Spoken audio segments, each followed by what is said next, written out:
கிறிஸ்துக்குள் மிகவும் பிரியமான தெய்வ பிள்ளைகளை, பரலோகமான நிகழ்ச்சியின் மூலம் உங்களை சந்திப்பதில் என் இருதயம் கர்த்தருக்குள் மிகுந்த மகிழ்ச்சி அடைகிறது.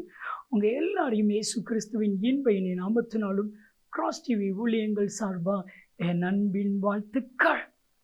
இன்றைய பரலோகமன்னா நடக்காத காரியம் எல்லாம் நடக்கும்.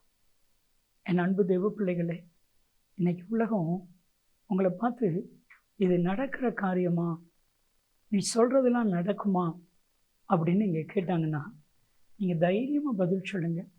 நடக்கும். ஆண்டவர் சொன்னால் நடக்கும். நான் சொன்னா இல்லை, ஆண்டவர் சொன்னால் நடக்கும். அவர் சொன்னபடி எல்லாமே நடக்கும். ஏன் நீங்கள் கவலைப்படணும்? ஒரு முறை எலிசா என்கிற தெய்வ மனிதர் ராஜாவை பார்த்து சொல்கிறாரு, நாளைக்கு காலையில் இந்நேரத்திலேயே ஒளிமுக வாசலில் ஒருபடி கோதுமை ஒரு சைக்கிளுக்கும் 2 படி வார்கோதுமை ஒரு சைக்கிளுக்கும் விற்கப்படும்.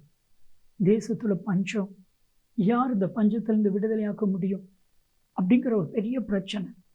இப்போ கைலாக்கு கொடுக்குற அந்த மனுஷன் இப்போ எலிசாவை பார்த்து கேட்குறான், நடக்கிற காரியத்தை பேசுங்க, இது நடக்குமா?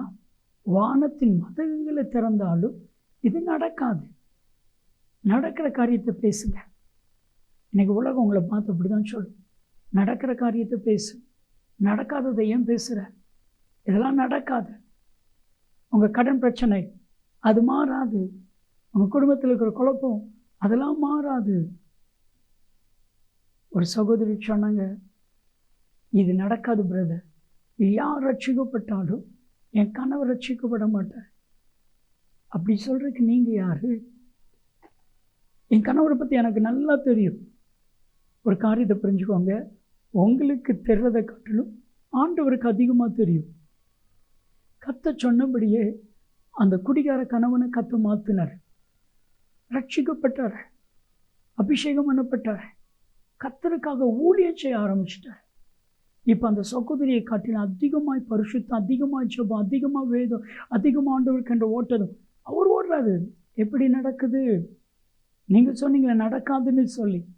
என் அன்பு தெய்வ பிள்ளைகளே, யார் யாரெல்லாம் நடக்காதுன்னு சொல்கிறாங்களோ அவங்க முன்னாடி கத்த நடத்தி காட்டுவார். இப்போ 2 ராஜாக்கள் 7வது அதிகாரம் 2ஆம் வசனத்தை நீங்கள் வாசித்து பாருங்க. அதுக்கு ஆன்சர் எலிசா கொடுக்குறாரு, நடக்கும். நான் சொன்னது அப்படியே நடக்கும். அந்த காரியம் நடக்கும் பொழுது நடக்கிறத நீ பார்ப்ப, ஆனால் அதை அனுபவிக்க மாட்டேன். என்ன நடந்துச்சுன்னா, சீரியுடைய இராணுவமே 4 குஷ்டரோகிகளை பார்த்து பயந்து ஓடிட்டாங்க. அதோடைய பொருட்கள் எல்லாம் அப்படியே இருந்துச்சு, நடந்துச்சு.